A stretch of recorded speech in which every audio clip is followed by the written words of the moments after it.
Let me take you back, not just in time, but into a world you've never seen. The world remembers Africa for its chains, but forgets its crowns. But what if I told you that before the first slave ship ever touched its shores, Africa was a land where gold paved the streets, where libraries overflowed with wisdom, and where a queen's word could change the fate of nations? Close your eyes for a moment. Imagine the first rays of dawn breaking over a city of gold. The air is alive with music, the scent of spices, and the laughter of children. This is not a fantasy. This is Africa, 1490. But why did the world choose to forget this Africa? Why did history bury its crowns and only leave us the chains? This is Voices of the Forgotten, where we bring history back to life. Let's travel back to 1490.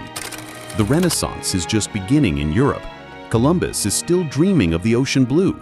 But in Africa, the sun rises over empires that have already stood for centuries. Imagine a continent alive with music, trade, and invention. Imagine a world where a child in Timbuktu could read books from Persia, where a queen in Benin could command armies, and where a merchant in Kilwa could trade with India and China. But what really happened? And why was this story hidden? If you're ready to see Africa as you've never seen it before, hit like, subscribe, and tell us in the comments, what do you know about Africa before slavery? Let's begin in the heart of West Africa, in the city of Gao, capital of the Songhai Empire. Picture this. The first light of dawn breaks over the Niger River, turning the water to molten gold. Fishermen cast their nets, their voices echoing across the water. The city stirs, markets open, blacksmiths stoke their fires, and the scent of millet porridge drifts through the air. Inside the palace, a young prince named Musa stands at a window, watching the city come alive.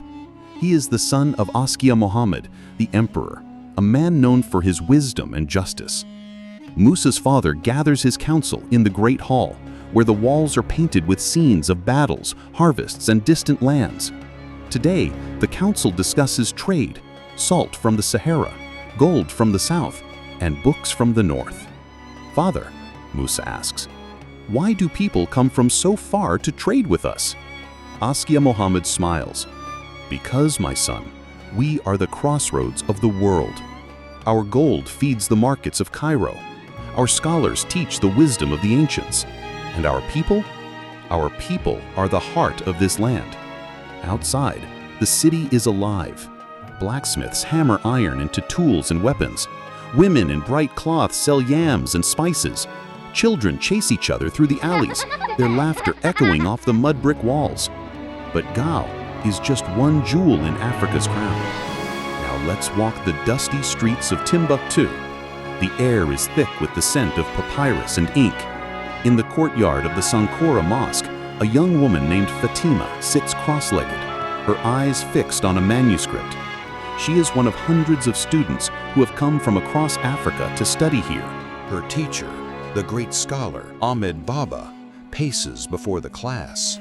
He speaks of astronomy, law, and the mysteries of the stars. He quotes Aristotle and Ibn Sina, but also the wisdom of African ancestors.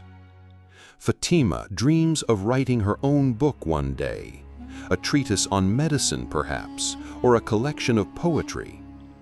She knows that in Timbuktu, a book can be worth more than gold. At night, the city glows with lanterns.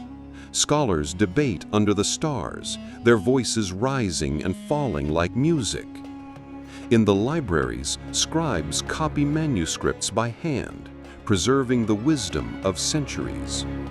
Fatima's favorite place is the library. She runs her fingers over the spines of books from Egypt, Persia, and even Spain. She whispers to herself, "We are the memory of our people." Travel south, through forests thick with the calls of birds, to the kingdom of Benin. The city is a marvel. Its walls stretch for miles, carved with intricate patterns. In the royal palace, Queen Edia, mother of the Oba, sits in council. Her face is calm, but her eyes are sharp. Edia is a warrior queen, famed for her courage and wisdom. She wears a crown of coral beads and holds a staff of ivory. Around her, artists work in bronze and brass, casting plaques that tell the story of her people. One artist, Efe, shapes a plaque showing the queen leading her warriors into battle. He works by firelight, his hands steady and sure. In Benin, art is not just decoration, it is power. The Oba's court is filled with music, dance, and ceremony. When the Portuguese arrive, they are stunned by the city's beauty and order. "We have never seen such wonders," one Portuguese trader writes. "Surely these are a people of great civilization." Now, journey far to the south, where the grasslands stretch to the horizon. Here, the stone towers of Great Zimbabwe rise from the earth, their walls built without mortar, their patterns a mystery to outsiders. In the shadow of the great enclosure, a young builder named Tinashe works with his father. They fit each stone by hand, following the ancient ways. The city is alive with traders from the coast, bringing glass beads, silk, and porcelain from as far as China. At night, the elders tell stories by the fire. They speak of ancestors who built the city, of kings who ruled with justice, and of the spirits who watch over the land. "We are the children of stone and sky," Tinashe's father says.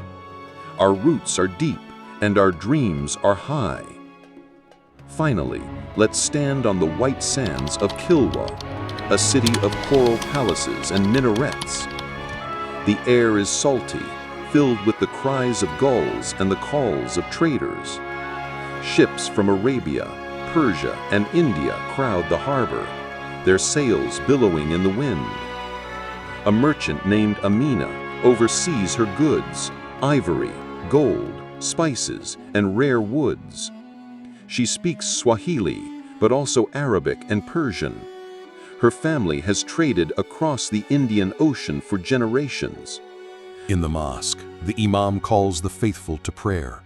In the market, children play among the stalls.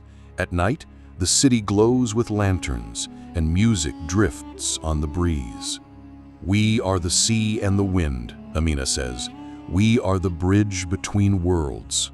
But Africa's greatness is not just in its cities, it's in the connections, the invisible threads that tie the continent to the wider world.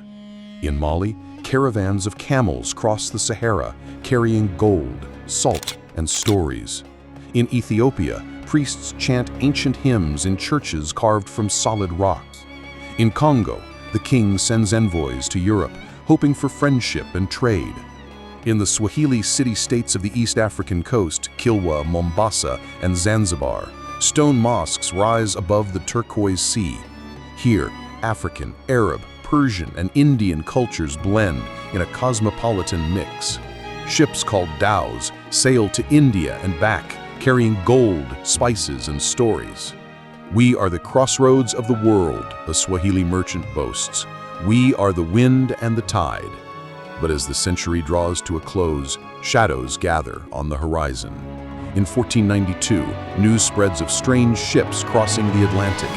In Benin, the Oba receives gifts from the Portuguese, mirrors, guns, and rum. In Congo, the king sends envoys to Europe, hoping for friendship, not knowing what is to come. The world is about to change. The empires of Africa stand tall, but they do not see the storm that is coming. The storm of slavery, colonization, and loss. The greatest tragedy is not just what was taken, but what was forgotten. For centuries, the world would be told that Africa had no history, no civilization, no greatness. But the stones of Zimbabwe, the manuscripts of Timbuktu, the bronzes of Benin, they all tell a different story. "They tried to bury us," the old proverb says, "but they did not know we were seeds." Today, the echoes of 1490 still shape our world. The gold of Mali built the fortunes of Europe. The art of Benin inspires museums and artists across continents. The wisdom of Timbuktu's scholars is being rediscovered page by page. But the most important legacy is this: Africa's story is not one of darkness, but of light, not of chains, but of crowns, not of silence, but of song.